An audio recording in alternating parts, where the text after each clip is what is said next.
Okay, so a hyperbola, remember an ellipse is a set of all points around from their foci that's distant, is the sum of the distance is constant. Think about a string, you use a string to be able to draw an ellipse.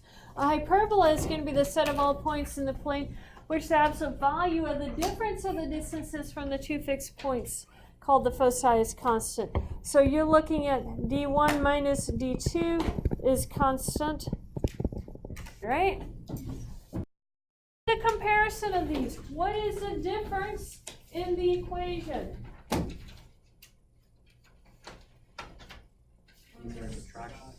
Yeah, one's a plus sign, one's a minus sign. That's the only difference. This is subtraction. You have a minus sign. On the ellipse, what determined which way it opened? How did we know whether it was vertical or horizontal?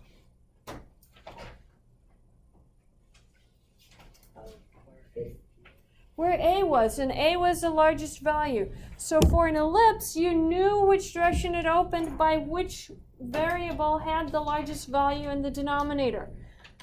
For a hyperbola, it's whichever one is positive, whichever one is written first. Okay? The first value tells you whether it opens horizontally or vertically. If the first value is x, it opens horizontally. If the first value is y, it's going to open vertically. It doesn't matter which one is bigger. It could be that B is bigger than A.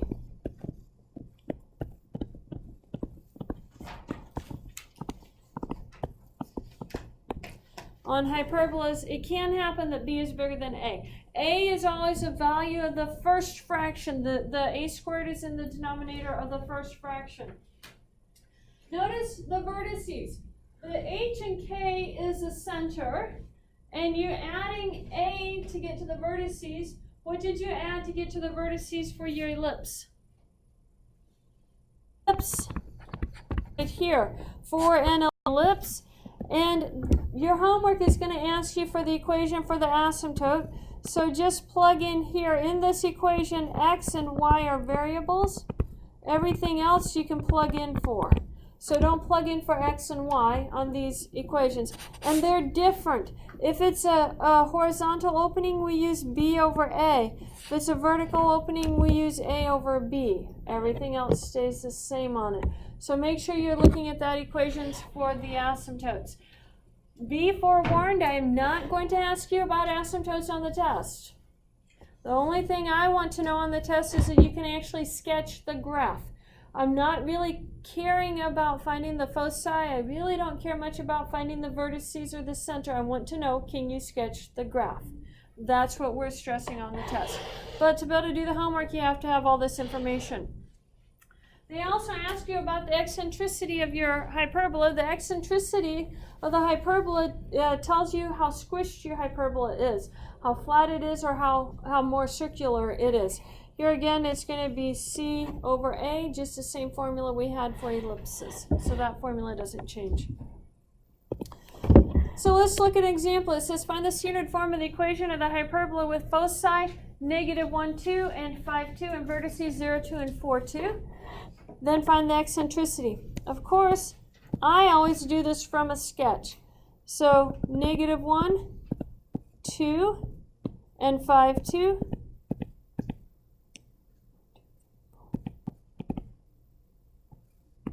Those are the foci, and the vertices are 0, 2, and 4, 2. The hyperbola is always open around the foci. So is this opening horizontally or vertically? Horizontally. This is a horizontal major axis. How do you spell horizontal? I. Oh, I just for a minute forgot about it. I was thinking O, but O wasn't working right. It's a horizontal opening. If you look at the equation, what does that mean the form of the equation is going to be? Which one comes first? X or Y? X. So we have x minus h squared over a squared minus y minus k squared over b squared is equal to 1. can I find H and K? They're the center. The center is going to be the midpoint of the foci or the midpoint of the vertices. It doesn't matter.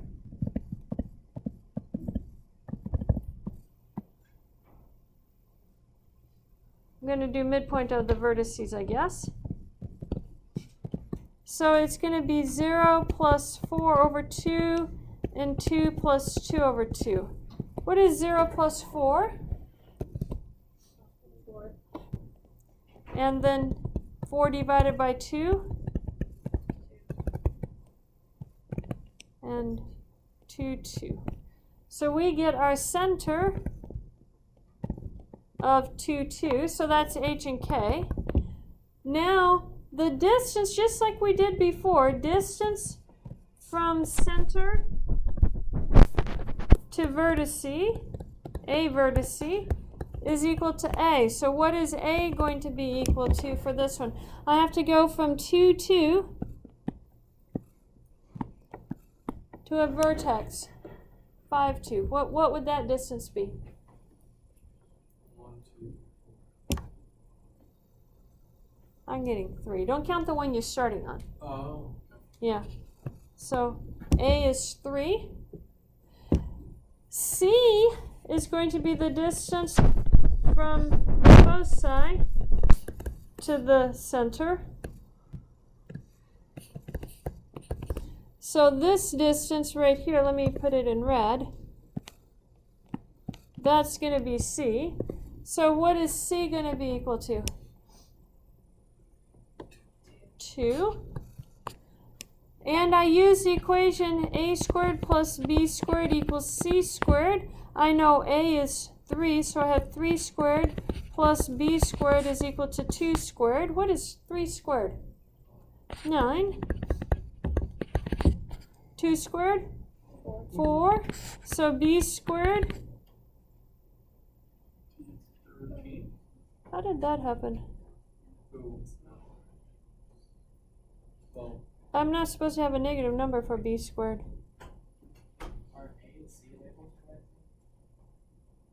A is the distance from the center to a vertice. I did it to the foci. Good call.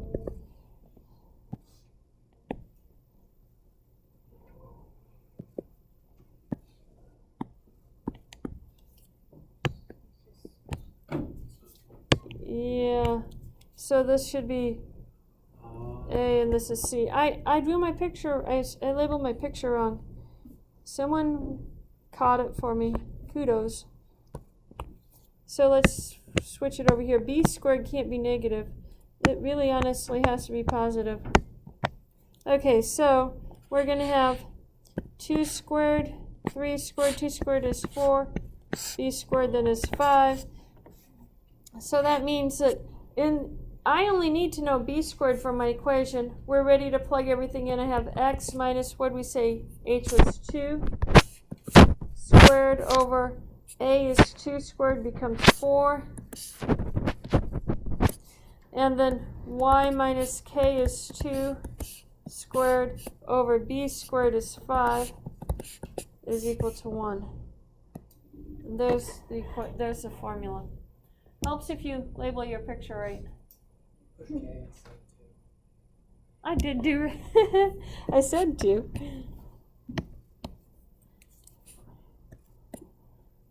It would be the end of the semester, a very long semester. I've had a bunch of, it's not new classes to teach, but I've had new books this semester, which means I'm typing up new notes for all of them. It takes time. Thankfully, I taught your guys' class last summer, so I had all those notes done. But your class is the only class that I have my notes prepared for. Been doing them for all the others. Which means your class has gone pretty good.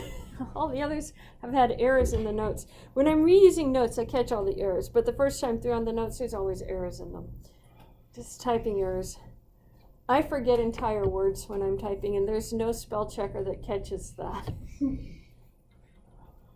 Yeah. Any questions on this? Okay, let's do another one. This is much similar to your hard homework problems, sketch the hyperbola, but it's not in any form that we recognize, so we have to put it in standard form first. Then they want the equation of the asymptotes, the foci, the vertices. It should say the center, but I skipped that word, so we won't worry about it. And then the eccentricity. So let's start here. 4x squared. I'm going to group the x terms together. So plus 8x minus 3y squared, and there's no y, equals a negative 16. Take the 16 to the other side. What?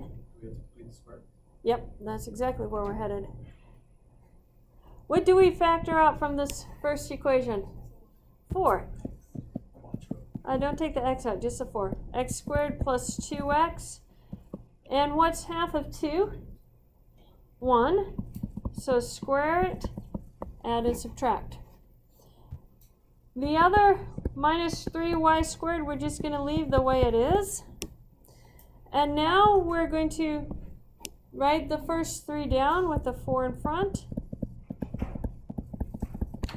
And then I'm going to do 4 times that minus 1 gives me a minus 4. I'm going to add that 4 to the other side. Is it a squared though? No, it's a 1 squared, but not the minus squared. It's just a 1. So 1 squared is 1.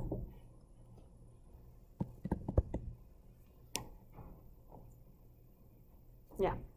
Add the 4, and so I get 4 times x squared plus 2x plus 1 minus 3y squared is equal to minus 12. How do I factor x squared plus 2x plus 1? X plus 1 squared. Now I have to have this whole thing equal to 1, so what should we do with that 12? I heard someone say it. Divide. Then we divide everything by it. So that gives us a 1 over here. 4 goes into 12 3 times. So I get an x plus 1 squared over a minus 3 plus y squared over 4 equals 1. Now I have to write that minus second, so I get actually a y squared over 4 minus x plus 1 squared over 3 is equal to 1. There is the standard form of our hyperbola. Now, from there we have to identify, I need to know the center. What is the center? It's h comma k. What is h?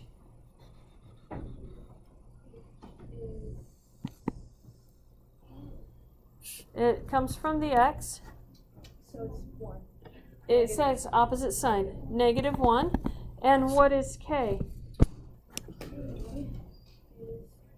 0. That's exactly correct. If there is nothing written down, then k is 0. Now let's find our vertices. Is this horizontal or vertical? Vertical, because the y is first. So that means the vertices formula is hk plus or minus a. In this case, it's minus 1, 0, plus or minus. A is what's under the y, so I have h squared is 4. What is a equal to? 2. So plus or minus 2. So minus 1, 2, and minus 1, minus 2. There are vertices. To find the foci, we have to find C. To find C, I use the equation a squared plus b squared equals c squared. A squared is what? 4. B squared is 3. And what is 4 plus 3? 7. Someone's brain's working as good as mine. I think it's catching. C is the square root of 7. I tell people, they say, oh, you're a mathematician. That means you can add and subtract and multiply and divide and do all that kind of thing. No, I'm not an arithmetician. I'm a mathematician. That's arithmetic. I'm still working on that. You give me letters, I'm okay. You give me numbers, we got a problem. Okay, so this is HK plus or minus C for the foci. Let's see, there it goes. So that's -1, and we just write that as plus or minus the square root of 7. That's how we write it. That's how we write it. If it's a square root, that's what we do. If they're numbers, then we actually write it. Now, WebAssign, I think, will ask you for the decimal value, so you have to plug it into your calculator and find out square root of 7 is approximately, and it's going to, be 2 point something. And then let's sketch its graph. Now, here again, put all your pencils down and watch this go by, because this is going to be different than how we did ellipses, and we have to draw a box for this. This is where the asymptotes come from. So we find our center. Our center is -1, 0. Just like we did before, we're going to go up and down, left and right, the amounts that are underneath our variables. So under the y, we have a 4. The square root of 4 is 2. We're going to go up and down 2 because that's under y.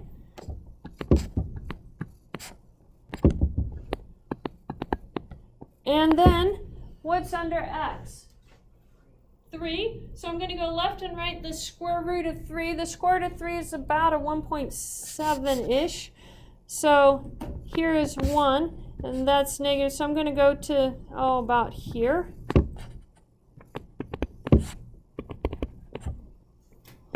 And now here's where things get a little bit different. Instead of drawing that ellipse through there, we have to figure out how to draw this hyperbola. And we do that by drawing a box. And the box has each of these points that we just did as the middle of each side of your box. So you have to draw that box through those points. Once you get that box drawn through those points, you're going to draw your asymptotes. The asymptotes are the diagonals. Oh, that was a horrible diagonal. The diagonals through your box.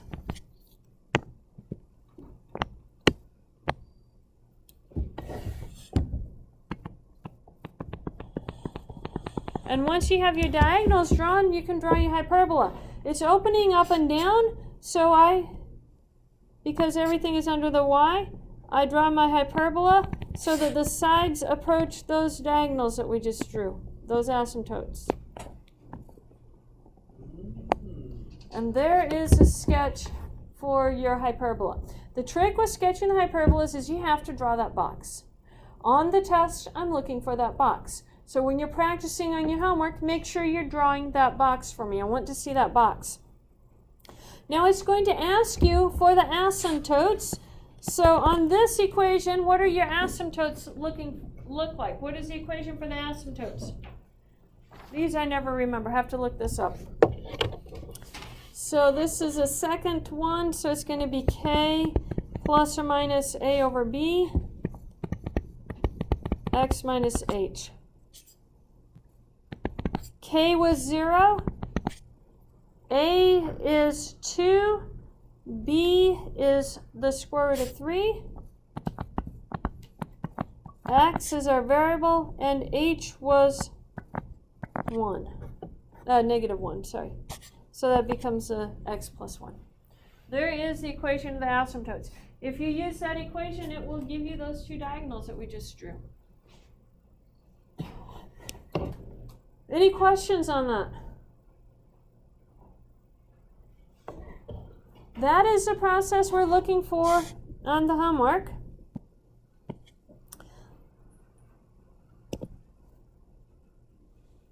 If they give you, and this is, I'm not going to do this entire problem because I want to graph one more for you, but if they give you something like this where they're giving you the asymptotes right here, you have to identify which form of the asymptotes you have, and you do that by graphing the vertices that they give you, which in this case are 3 and -5. And 3 and 1. Is this opening up and down or left and right? If the vertices are above each other, it's up and down. So it has to be in this form of some sort. So that means it's a vertical opening, so it's the second form.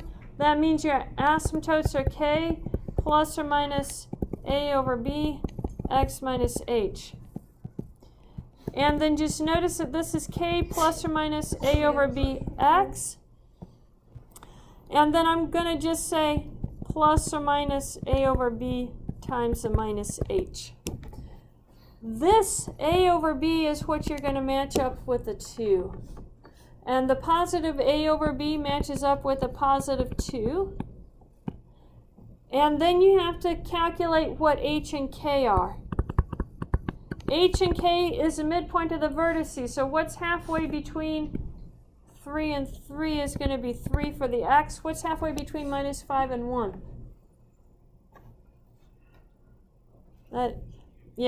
Negative 2, right? So that's your h and your k. As soon as you have your h and your k, you can plug that in for h and k and find the rest of your equation. So you would have y is equal to negative 2 plus, I'm doing the positive one, plus a over b x plus a over b times a minus h, which is a minus 3. And you can simplify then, you know, a over b is going to be your 2. And you can actually then plug in one of your vertices and you'll get the rest of the equation.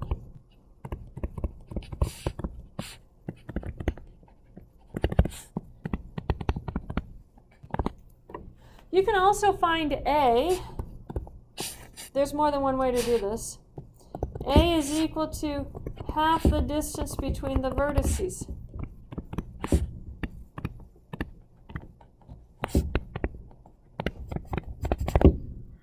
You can find a that way also.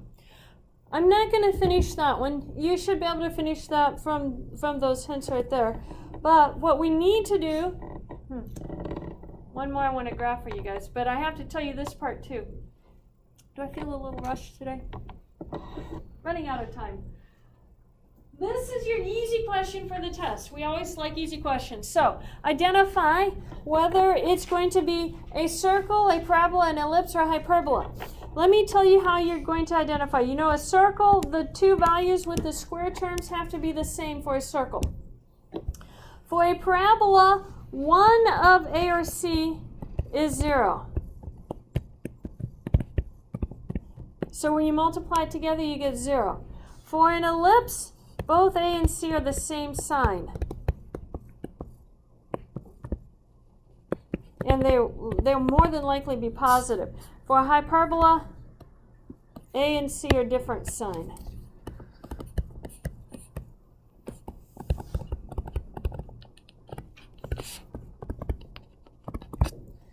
Okay, so let's look at this example right here.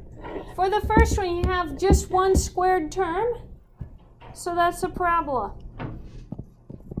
Only one squared term is a parabola. Tell me about the second one. You have a squared x and a squared for y, but the sign in between, one of them is negative, the other one's positive, so this is going to be hyperbola. Yeah. Both of those are positive, and they're different, so that's an ellipse. They're the same sign, they're both positive. Positive and the same value, circle. Can we do that on the test? That's your easy points for the test. Let's not get those ones wrong. Okay, I want to graph one more of these for you. And this is just going to be graphing. This is like what you're going to see on the test. So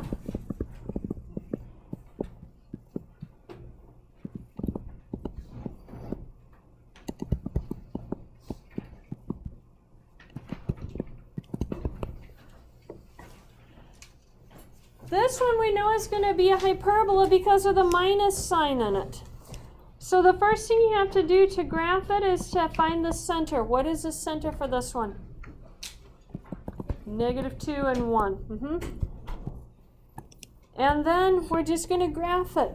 So our -2, up 1. What is under the x values? What value is that? 4. What's the square root of 4? 2. So that means I go left and right 2. And how much do we go up and down? 4.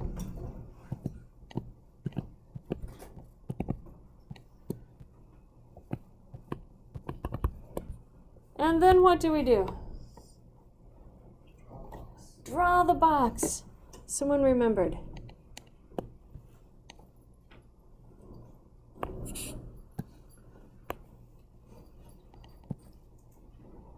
And then what do we do? The diagonals through the box.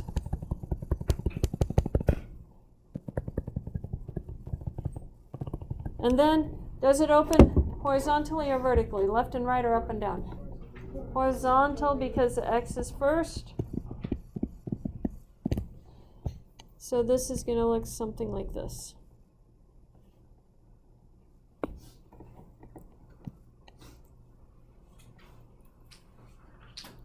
Okay, you guys have seen a horizontal one. You guys have seen a vertical one. Can you do this on your homework? Alrighty, we are done for today. Remember, Friday, extra credit project. You have to be here to get the extra credit. If you're not here, you can't make it up.